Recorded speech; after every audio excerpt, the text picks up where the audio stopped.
ایک بابرکت آغاز مکہ میں اسلام کی روشنی۔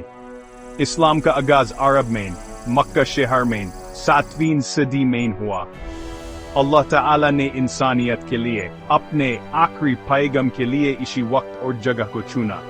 اسلام سے پہلے عرب میں قبیلے آپس میں لڑتے تھے اور لوگ اللہ کی پرانی باتوں کو بھول چکے تھے۔ مکہ اس وقت بھی بہت اہم تھا، وہاں کعبہ تھا جسے حضرت ابراہیم علیہ السلام نے بنایا تھا۔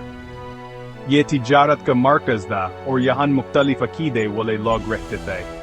ایک خدا پر سچے عقیدے کو دوبارہ زندہ کرنے کی ضرورت تھی۔ توحید کا پیغام یعنی اللہ پیغام نئے سرے سے پھیلانا تھا۔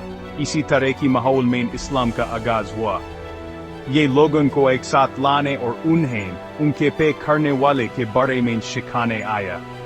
اسلام کا مطلب ہے اللہ کی مرضی کے آگے جھک جانا اور اسی جھکنے میں امان ہے۔ یہ اسلام کی خوبصورت ابتدا تھی، سارے جہانوں کے لیے ایک رحمت۔ اللہ جو سب سے زیادہ رحم کرنے والا ہے نے محمد صلی اللہ علیہ وسلم کو اپنا آخری نبی چنا۔ آپ اپنی سچائی اور ایمانداری کی وجہ سے مشہور تھے اور آپ کو الصدیق اور الامین کہا جاتا تھا۔ قرآن کا نزول غار حرا میں شروع ہوا۔ آپ کے پاس قرآن کے پہلے آغاز تھا، اقرا۔ یہ اس رب کے پیغام کی ابتدا تھی جس نے دنیا کو بدل دینا تھا۔ قرآن 23 سال میں تھوڑا تھوڑا کر کے اترا تاکہ لوگ اس کی تعلیمات کو آسانی سے سمجھ سکیں اور ان پر عمل کر سکیں۔ قرآن اللہ کا لفظ بلفظ کلام ہے جو بغیر کسی تبدیلی کے محفوظ ہے۔ یہ ہر زمانے کے لیے، تمام انسانوں کے لیے ہدایت ہے اور زندگی کے ہر پہلو کے بارے میں رہنمائی کرتا ہے۔ قرآن ایک معجزہ ہے، ایک زندہ معجزہ جو دلوں کو بدلتا ہے اور مسلمانوں کو راہ دکھاتا ہے۔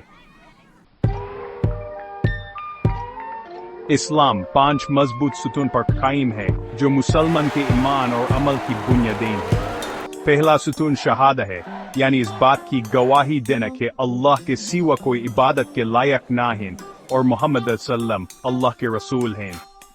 دوسرا ستون صلاۃ یعنی نماز ہے جو دن میں 5 مرتبہ مکہ میں کعبہ کی طرف رخ کر کے ادا کی جاتی ہے۔ تیسرا ستون زکوٰۃ یعنی خیرات ہے، اپنے مال کا کچھ حصہ ضرورت مندوں کو دینا۔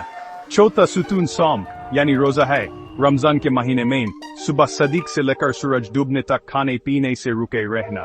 پانچواں ستون حج ہے، مکہ کا سفر جو زندگی میں ایک بار کرنا ہوتا ہے اگر تھکات ہو۔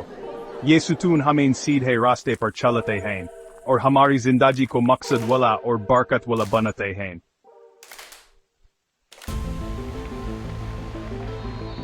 ایک امت، لاکھوں دل مسلمانوں کے اتحاد کی خوبصورتی۔ امت مسلمانوں کی پوری دنیا میں پھیلی ہوئی برادری ہے، ایک جسم کی طرح، ایک خاندان کی طرح۔ مسلمان بھائی بہن ہیں جو اللہ پر ایمان کے ذریعے جڑے ہوئے ہیں۔ یہ اتحاد ایک بہت بڑی نعمت ہے، طاقت اور سہارا حاصل کرنے کا ذریعہ ہے۔ ہر رنگ، نسل اور زبان کے مسلمان ایک ہی قبلہ کی طرف رخ کرتے ہیں، ایک ہی قرآن پڑھتے ہیں اور ایک ہی نبی اللہ علیہ وسلم کی پیروی کرتے ہیں۔ امت کا خیال ہمیں ہماری مشترکہ ذمہ داری یاد دلاتا ہے کہ نیکی میں ایک دوسرے کا ساتھ دیں اور انصاف اور سچائی کے لیے مل کر کھڑے ہوں۔ ہدایت کی روشنیاں اسلام میں انصاف، امن اور سچائی۔ اسلام انصاف کا مذہب ہے جو ہر معاملے میں عدل کا حکم دیتا ہے۔ انصاف کے بغیر سچا امن نہیں ہو سکتا۔ اسلام دنیا میں امن قائم کرنے کا کہتا ہے اور ہمیں دوسروں کے ساتھ امن سے رہنا سکھاتا ہے۔ جنگ کی اجازت صرف اپنے دفاع میں یا مظلومن کی حفاظت کے لیے ہے اور اس کا مقصد امن اور انصاف قائم کرنا ہوتا ہے۔ سچائی اسلامی تعلیمات کی ایک بنیادی چیز ہے۔ ایک مسلمان کو ہمیشہ سچ بولنا چاہیے، اپنی باتوں میں بھی اور اپنے کاموں میں بھی۔ یہ خوبیاں، انصاف، امن اور سچائی مسلمان کے لیے راستہ روشن کرتی ہیں اور ہمارے کردار اور ہمارے معاشرے کو بناتی ہیں۔ اسلام پر عمل کرنا مکمل اور خوبصورت زندگی کا راستہ۔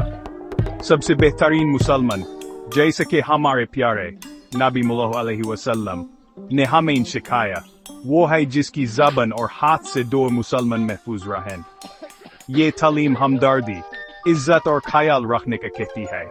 اس کا مطلب ہے حفاظت اور سکون کا ذریعہ بننا، نہ کہ خوف یا پریشانی کا۔ اسلام زندگی گزارنے کا ایک مکمل طریقہ ہے جو ہماری زندگی کے ہر پہلو میں رہنمائی کرتا ہے۔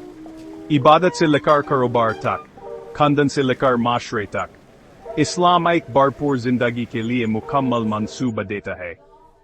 اسلام کی تعلیمات پر عمل کر کے اور نبی پاک کے کردار کو اپنا کر، ہم اس دنیا اور آخرت میں سچا امان، خوشی اور کامیابی پا سکتے ہیں۔